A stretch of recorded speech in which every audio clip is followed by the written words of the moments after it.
Nung elementary days ko, may isa akong naging classmate na feeling mayaman talaga siya. As in, pinakakalat niya na nasa States daw yung mama niya, ganyan-ganyan.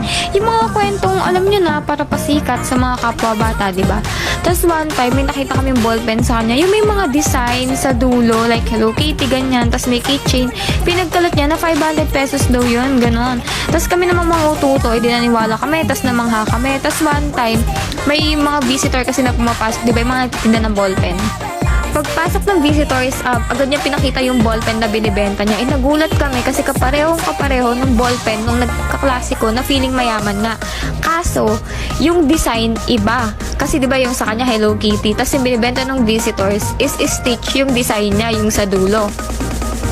Tapos lahat kami bumili, as in lahat kami magkakaklase bumili maliban lang sa kanya. Pagkalabas ng visitors, bigla siyang tumayo. Sabi niya,